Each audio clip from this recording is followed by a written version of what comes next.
People are strange. People get ready. People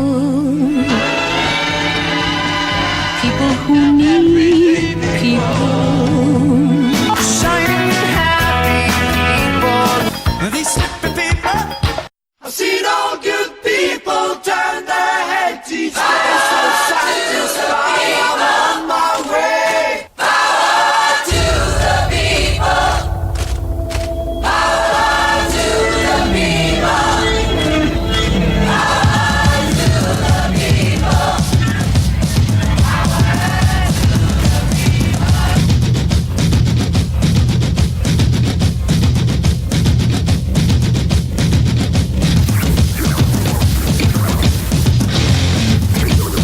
Hey everybody, and welcome back to People with Barry, or People with Barry Quarter. I guess I haven't really decided which, but this is a podcast that I conceived, 8 months ago, maybe a year ago, as a way to focus on some of the people that I met via my job as a reporter with the Chattanooga Times Free Press, or just in general, and now today just to share some stories, some of the things that I've been able to do, because when I started thinking about who I wanted to talk to and started putting it on paper, it's pretty remarkable. And I want to be very, very clear up front that I have always known that I have had a charmed, blessed, lucky, whatever you want to call it, experience. I have been able to sit on a couch or across a table on a phone with some of the biggest names in the world, to be quite honest. And I don't for a minute think that it's because of me. I think it's because of the position with the paper. I know for a fact, and I remind myself every second of every day, that when that connection is no longer there, then those phone calls and those opportunities go away. So I want to make that very clear. This is not intended to be about like me and what I've done, but more about, holy cow, what an opportunity.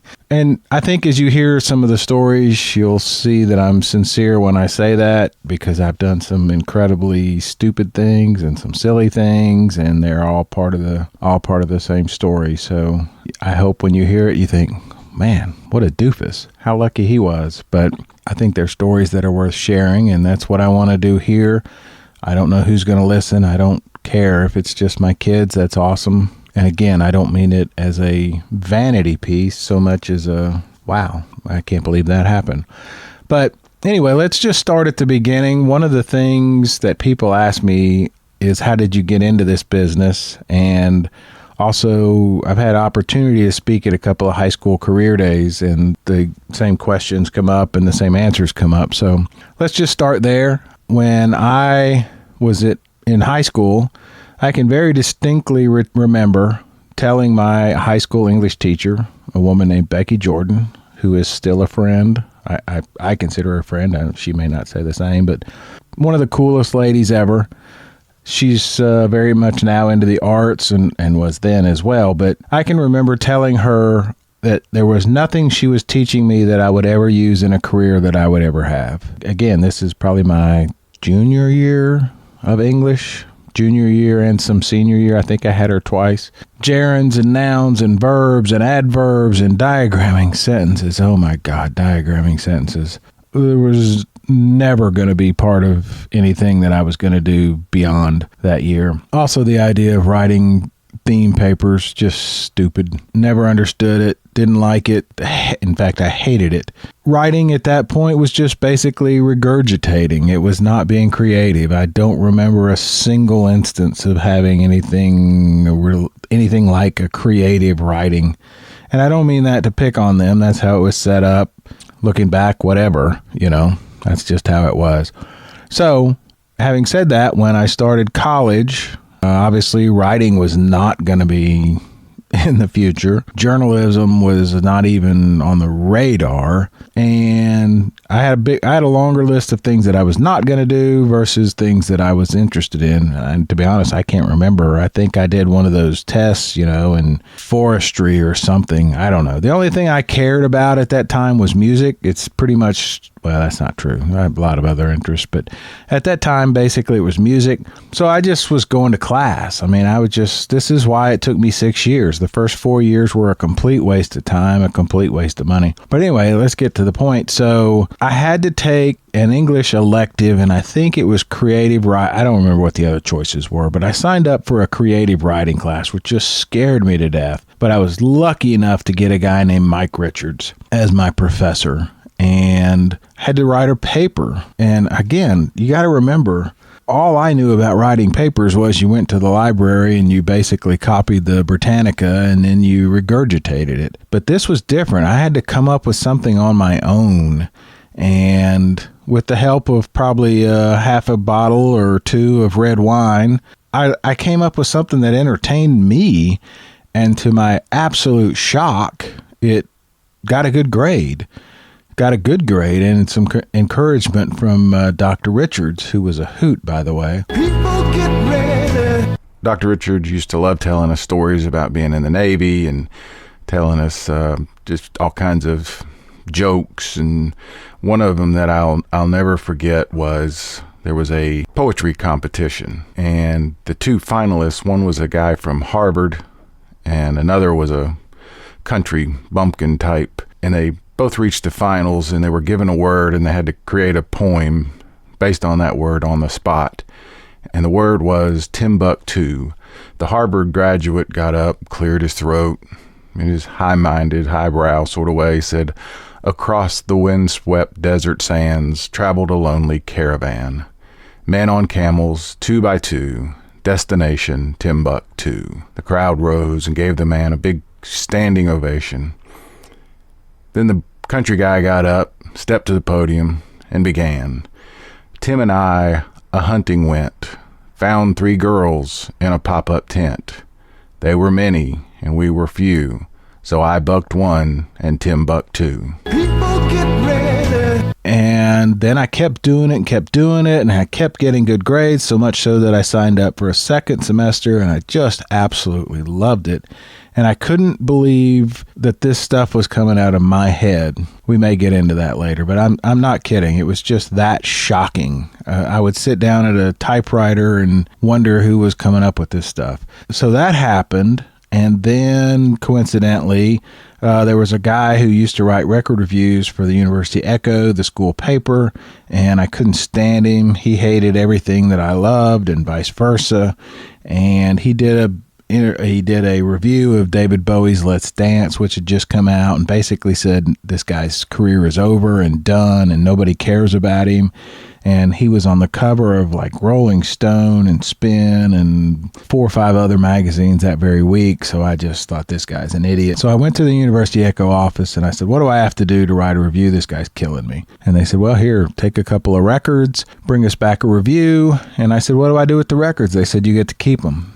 And I thought, ooh, okay, I like this. So I did that for, I don't even remember. I know a semester, maybe 2. And then the next year rolled around and I knew that staff was turning over. So I went to the editor and I said, what do I have to do to apply for this?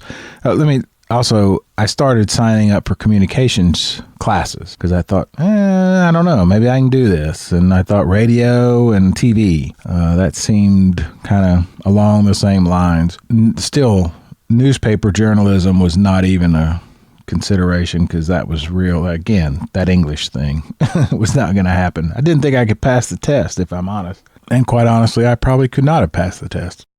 Anyway, so all these things are happening, and so I went to the university features editor, and I said, what do I have to do to apply? And she said, well, you're the only one that's applied, so you've got the job. Seriously, this is the kind of thing that happens to me. And so I got the job, and then right around the start of school, I go in and just walk by or whatever, and the editor says, oh, by the way, your stipend check is here. And I said, I don't even know what that is. And she said, your tuition check.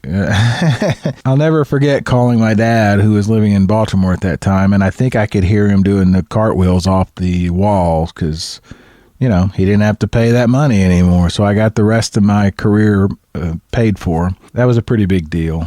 And then I got a call from some record label, asking me, A, did I want to interview the act that was coming to the arena, which had just opened the year before, and B, did I want review tickets? Well, all I heard was ticket. So I was like, of course, to both. And I was dating Kelly, who is now my wife at the time. And I thought, ooh, how do I get her a ticket? So I went to the guy, Terry Butler, who was the head of he was the director of the arena at the time. And I thought big of me. And also I was also petrified. Said, hey, is there any way I can buy a second ticket so that my girlfriend and I can sit together?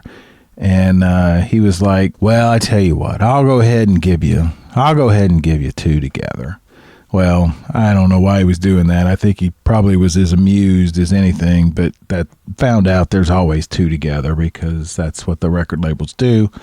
But anyway, once I found out that I got not only free records, but free tickets to all the concerts, I thought, man, this is the career for me. And that's where my whole focus went from that point on. This is what I wanted to do. And so I took all of the communications, the jobs that I could get, or communication classes, and just thought TV and or radio is where I'm going to go. And ended up getting an internship at Channel 12, which immediately led to a weekend job as a reporter, and figured out pretty quickly. I think my first day on the job was like a Saturday evening. I went in and they handed me a big fat stack of the Chattanooga Times and Chattanooga Free Press stories and said, here, rewrite these. And this one looks like a pretty good story, so see if you can get this guy, take a videographer, and see if you can get this guy to say the same thing on camera. Just basically hold the microphone in front of his face and get him to say it. So I quickly realized that the newspaper guys were the ones doing all the real work, and eventually came to realize that that's probably that. Well, let's be honest. That and the fact that at that time, all of the reporters for Channel 12, which was number 3 in the market, as it still is, were coming in on weekends to do their resume tapes. We are a mid-sized market, 65th or so, and at that time, if you were here after 18 months, it meant you basically were going nowhere. So they were all looking to get out. So all of these things combined, I knew my girlfriend, who would become my wife, my fiance, I knew she was never going to leave, never going to move. So I thought, TV's probably not for me. The other irony, just like my stupidity of saying there's nothing in English classes that I would ever use, I remember Andy Shearer, who is still a reporter with the Chattanooga Times Free Press, asking me, he's a family friend from way, way back. I remember at that time he said, man, have you considered writing for a newspaper? And I said, there is no way I will ever do that. I don't know what year it was, probably 84, 85. Well, guess what? He and I are both still at the same paper.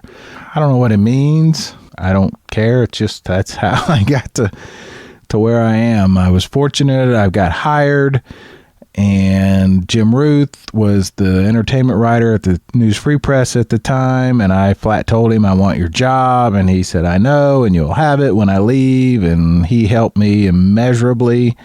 And when he did leave, I got the job, so I've been there ever since. So very, very lucky. Just kind of as a teaser, I would be, if you're listening, you're like, who is this guy? What are you talking about? I mean, I've had the opportunity to sit on a couch with Oprah. I've sat across the table twice from John Travolta. I've had the opportunity to interview Al Gore Jr., He'd just written a book and would become vice president of the United States.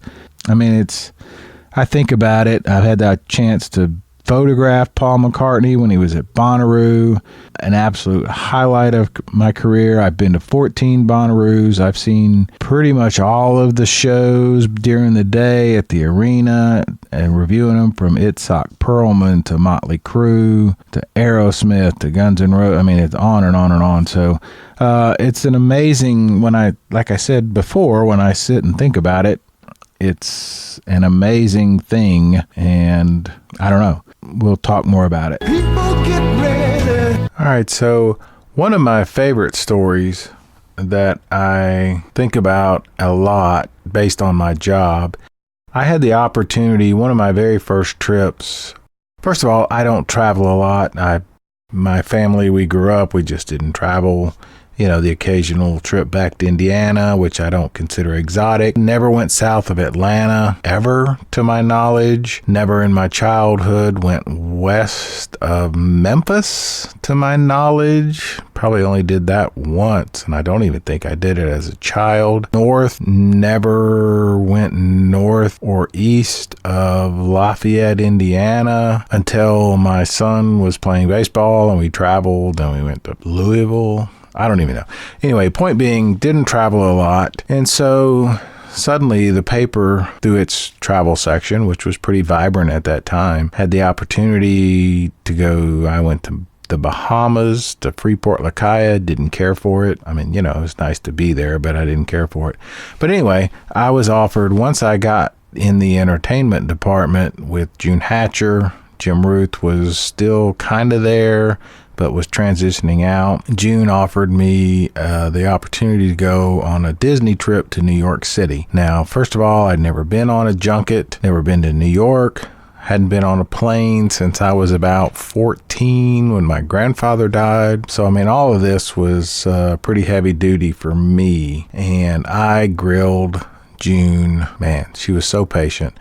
I had so many questions. I was convinced I was going to be mugged. I was convinced, anybody that I looked in the eye was going to basically stick a knife in me, because that's just what they do in New York, is what I thought at the time. And she, to be fair, she didn't exactly change my mind. She was very cautious. If the doorman says, don't go left kind of thing, and don't get out of the cab until you've got your bag, or don't pay the cab till you've got your bags out of the trunk or whatever, so she didn't exactly make me feel terrific about it. But in any case, so I had the opportunity to go to New York for, I'm pretty sure it was Pocahontas, the junket, the movie. The film was coming out. Again, never been on a junket. So I make the flight, no problem. We had arranged, she knew a girl from Memphis, I think, from another paper that was going to be also on the junket and at the same flight time. And so we had arranged to sort of share a cab, and somehow, I don't know how, but somehow I found her there at LaGuardia, no problem, which was making me feel a little bit good. But we got in the cab and she was not at all chatty, not at all friendly. I don't think we spoke, except that when we passed by Bloomingdale's, she said, oh, there's Bloomingdale's. And we got out of the car, never saw her again. So I don't know, if you're listening, you are not a nice person, so whatever. She also figured out that she took both of the receipts, or she took the receipt, so she got paid. The way it is when you go on these things, you turn in your cab receipt and Disney gives you twice the amount back. So they pay for your forward and your return trip. Well, she got both of those. So again, not a nice person. I really don't even know who her name is, but anyway, she's out of the picture. But so I checked in and I go up to my room and I order room service for lunch, and it's like a $38 or $42 club sandwich. It was ridiculous. And I'm feeling pretty good about it. I'm thinking, dang, this is nice, and Disney's picking it up, and awesome. And then, I don't know, it's about 2 o'clock. I think things weren't supposed to get started until maybe 6, 5 or whatever. And I thought, God, you really can't just sit here in this hotel room and be a dork. Maybe let's go over to Bloomingdale's. Yeah, that's it. That's not that far. And so I venture down to the lobby, and I stick my head out the front door, and I don't know what I expected to see. Pirates, maybe. Goblins. I don't even know. Killers. I really don't know, but I was petrified. I'm just being honest. So I stick my head out, and I head, I don't know which way. Anyway, I head right, and I look down. I'm watching my feet the entire time, and I don't stop. I don't hesitate.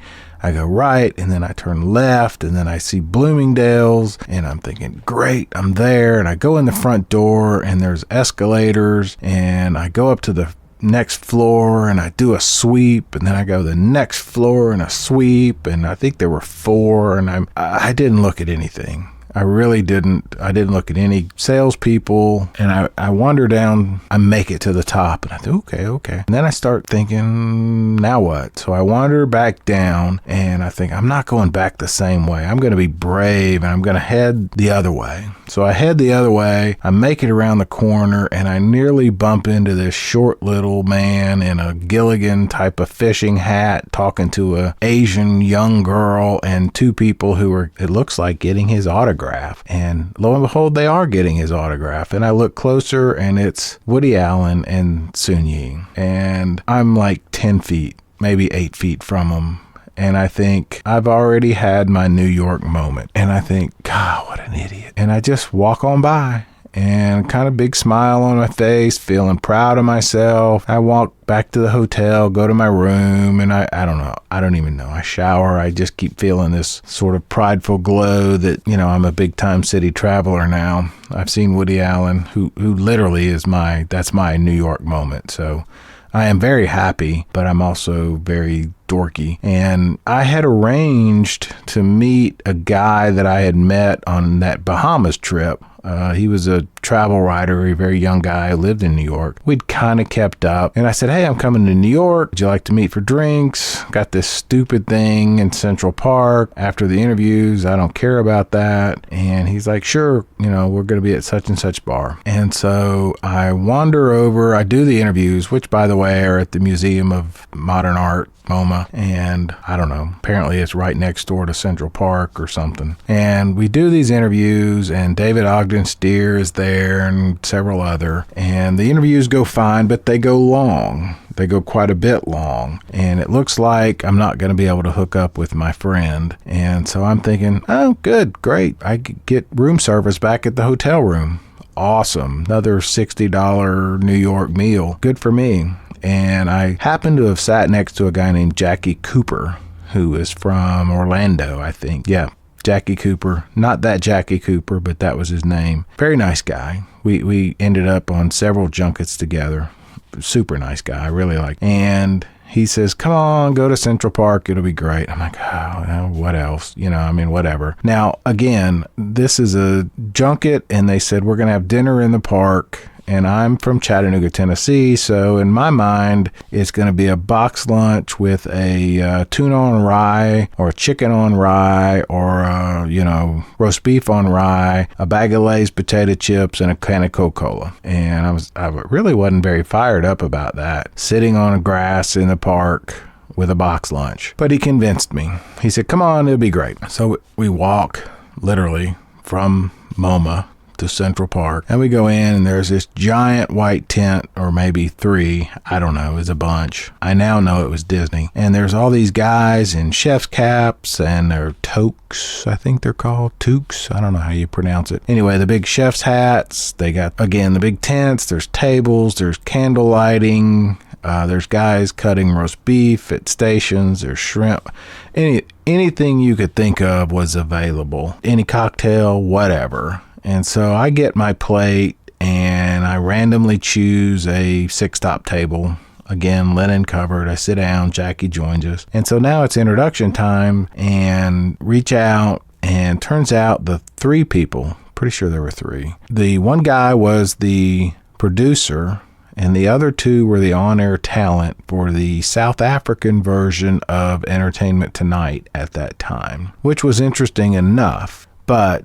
the female talent, the co-host, happened to be the niece of Nelson Mandela. And so I'm sitting there with this plate of, I'm sure I got shrimp, and probably I got whatever exotic you could get. And I'm sure I probably got a Crown Royal or a Heineken. I think I got a Heineken. Sitting at this table, and I'm thinking, you almost went back to a boring hotel room to watch cable television, and you would have missed this. And we had a fascinating conversation, and it was unbelievable. And I remember sitting on the bus ride back. The sun was going down, and we're driving into, I don't even know, New York something. I just remember thinking, never again will I pass up an opportunity. Pretty doggone incredible, and it was a real lesson for me about being a big sissy. The next day, I had arranged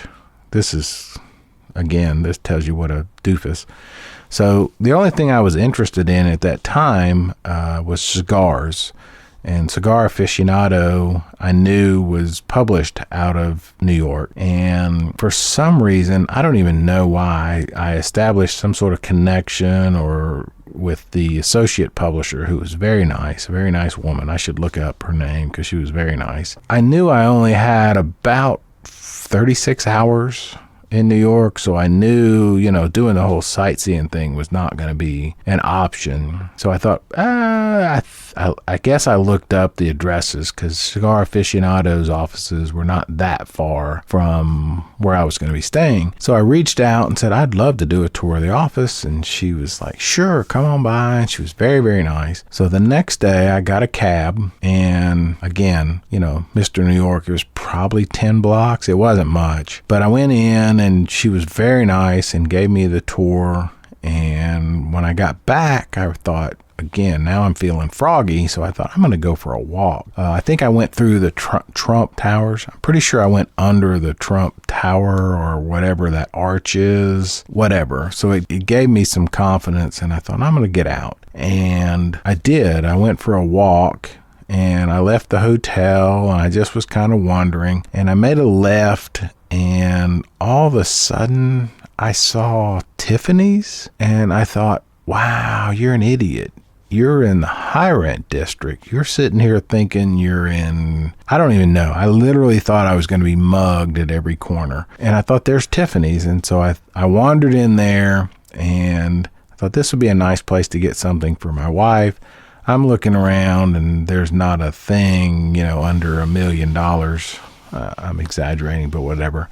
So I finally catch the eye of one of the clerks, and I said, I'd like to get something for my wife, but I don't know what, or my girlfriend. I don't know what. And she said, anything in a blue box is always appropriate. And I just remember that being one of the greatest lines ever. And I ended up finding a nice gift and thinking, what an idiot, Here I am. I'm in probably one of the wealthiest districts, blocks, whatever you want to call it, in the entire world. Well, I learned from it. I never made those sort of silly assumptions ever again. So it was a lot of fun and quite an experience. So that's one of those moments. So anyway, when my son Carson was probably in first or second grade, I picked him up from the local elementary school, Catholic elementary school where he attended. He got in the car, as he always did, locked himself in, seatbelt, whatever. It's about a 3-mile, 10-minute, maybe, give or take traffic run. And he immediately said, Dad, do you know where thunder comes from? Well, Bill Nye, the Science Guy, was one of the big shows at the time, and we watched that a lot, liked it.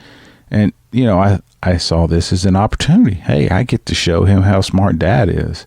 So for the next, 10 minutes, 3-mile ride, I let him have it. Cumulus clouds, the whole weather systems coming together, and on and on and on. He never said a word. He kept looking at me, never made a face, never tried to interrupt, never raised a finger so much as anything. We pulled into the driveway, and I was really feeling good about myself. I was like, man, that's good parenting right there. And he looked at me, and he was like, it was a joke. It's the Angels when they're bowling. And I just, we both sort of got out of the car and never spoke of it ever since. But I've never forgotten that moment because I was so proud of myself, and he was so pleasant. But it was a funny story, and it's one of my favorites because I can still see his face in his little blue shorts and blue shirt looking at me. People are strange. People get ready. People who need people.